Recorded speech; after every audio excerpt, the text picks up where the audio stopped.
So if you go through all that process, you got a great credit score, low debt to equity, and you decide to go through the purchase, then you have to decide, okay, what kind of purchase do I want to make, right? So it could be a single family home, it could be a condo, it could be a townhome, it could be a multifamily.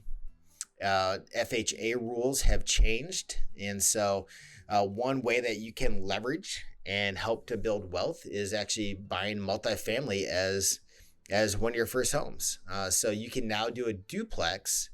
Not a duplex, a fourplex. You can also do a duplex, but you can do a fourplex through an FHA loan. So you can have very little down. You can control an asset that's potentially worth millions.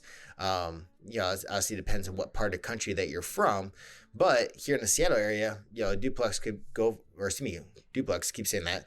Duplex, a fourplex could go for $2, $3, $4 million depending on where it's located at.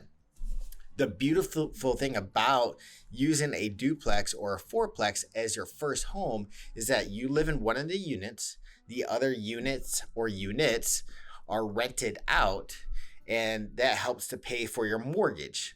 So instead of being unable to qualify for the entire duplex on your own, you actually get to use the rent from the other side towards the income ratio to figure out whether or not you can qualify for that particular purchase. So if you're looking at a fourplex, you can live in one of the units. You could rent out the other three. You can use the rent from those other threes and figuring out the income capitalization and making sure that you have enough income to make that purchase. Assuming that you can make that purchase, you put very little down on that purchase. All of a sudden, you control an asset worth millions of dollars. Again, potentially, depending on where you live. Over time, assuming you get a fixed rate mortgage, right? That mortgage is fixed during that time period, but rents will increase. You'll also see property tax and insurance increase. So that's the only thing that you're going to see on your side that will increase.